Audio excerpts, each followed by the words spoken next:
Comment décorer un appartement en location? Eh bien, c'est une question intéressante et justement, j'ai eu l'occasion de travailler sur plusieurs projets d'appartements destinés à la location meublée récemment. Du coup, avec les propriétaires de ces appartements, on s'est posé ensemble cette question, puisqu'il s'agit d'un équilibre assez parfois difficile à trouver où on va chercher des prestations de qualité, mais avec un excellent rapport qualité-prix, parce que le fait est qu'un appartement en location, eh bien, on va avoir à faire des travaux pour le rafraîchir beaucoup plus régulièrement que s'il s'agit d'un appartement qu'on possède et où on va y vivre. Quoi qu'il en soit, quand on est locataire, on fait quand même un petit peu moins attention que lorsqu'on est dans son propre appartement. Donc, dans la suite de la vidéo, je vous propose une présentation où justement on va voir ensemble comment choisir les finitions revêtements et mobilier pour un appartement en location. N'oubliez pas aussi que vous avez un tas d'exemples de projets déco dans l'espace membre.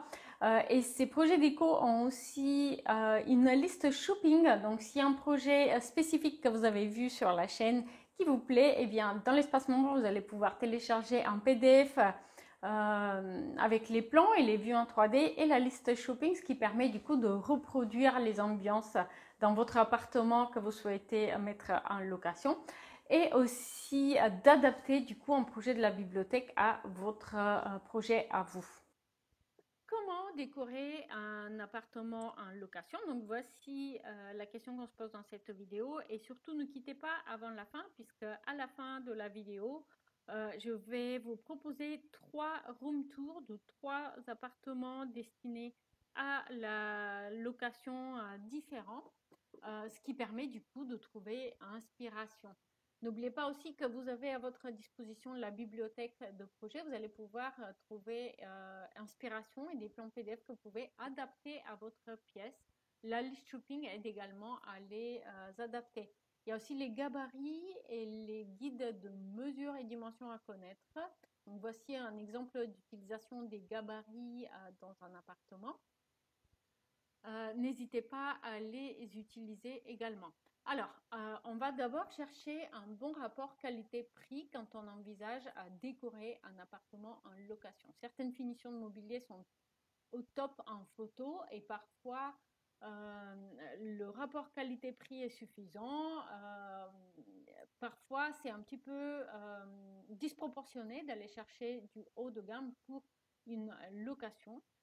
À moins que ce soit un appartement en location pour une entreprise où on envoie du coup des gens pour des réunions. Souvent, en fait, des entreprises qui sont à Paris peuvent avoir des bureaux dans une autre ville et ils vont dans la pratique louer un appartement meublé qui va être mis à disposition pour leurs collaborateurs. À ce moment-là, on peut envisager des prestations haut de gamme. Mais autrement, dans la plupart des cas, c'est un petit peu trop, dans le sens où on va se retrouver à faire des travaux de rafraîchissement de la décoration assez régulièrement. Un appartement en location meublée, il faut qu'il soit bien équipé, que le mobilier soit neuf. Donc ça ne sert à rien d'acheter des choses trop chères qu'on va remplacer vraiment très souvent.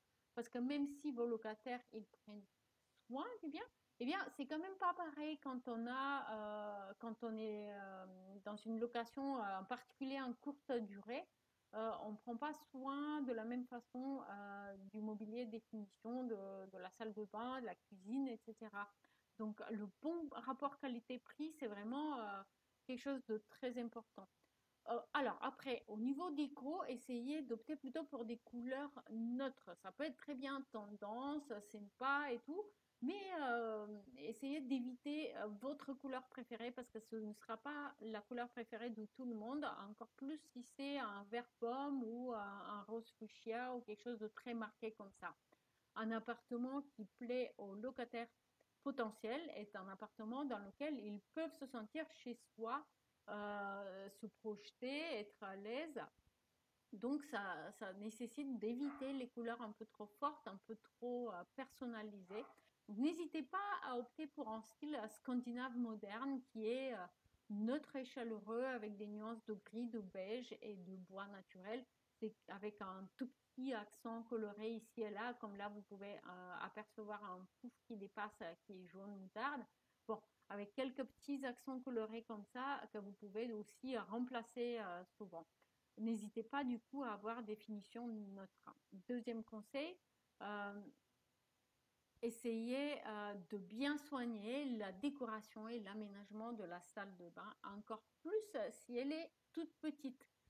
C'est vraiment très très très important puisque une douche suffisamment spacieuse, c'est en plus un grand miroir, ça permet d'apporter un peu plus, d'amplifier l'espace en quelque sorte dans la salle de bain et puis avoir des surfaces faciles à nettoyer, c'est vraiment très important. Pour un appartement qu'on va mettre en location, la salle de bain et la cuisine sont vraiment les deux pièces qu'il faut qu'ils soient vraiment impeccables pour que l'appartement soit un coup de cœur pour le locataire. Donc la cuisine et la salle de bain, c'est là que vous allez mettre un peu le budget et puis aussi vous allez vous assurer de remplacer souvent le plan de vasque s'il le faut, ou le plan de travail, etc. Et vraiment garder ces deux pièces impeccables à tout moment.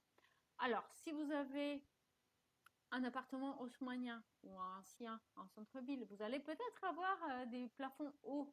Eh bien, profitez de euh, cette hauteur sous plafond importante pour optimiser les espaces et pour créer des rangements. Parce que même quand on est locataire, eh bien, on a toujours une valise, on a toujours des affaires qu'on a besoin d'occaser. Ou si c'est une location meublée, eh bien, vous avez souvent des stocks importants par exemple de couettes, de coussins, que vous allez, ou de draps et des serviettes tout simplement, que vous devez stocker quelque part, tout en laissant des placards libres pour les locataires. Donc ces placards en hauteur qui sont difficilement accessibles, eh bien ils sont très bien placés pour justement ces objets-là, mais aussi pour les produits d'entretien, etc. Donc profitez-en. Des placards intégrés, c'est un autre élément super important. Les placards intégrés comme celui-ci,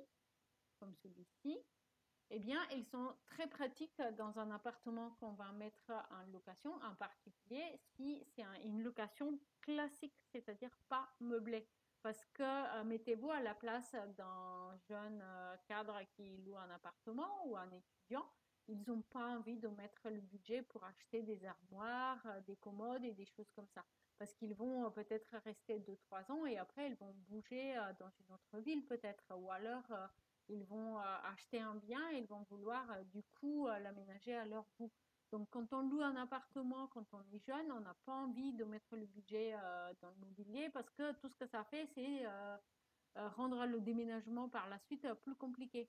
Donc si vous pouvez proposer des placards intégrés pour l'appartement que vous allez mettre en location, ça sera très apprécié par vos futurs locataires. Donc, voilà les choses qui me semblent très importantes concernant la décoration d'un appartement que vous allez mettre en location. Maintenant, ne quittez pas pour voir le room tour des projets de petites cuisines fonctionnelles, petites salles de bain et généralement des appartements en location.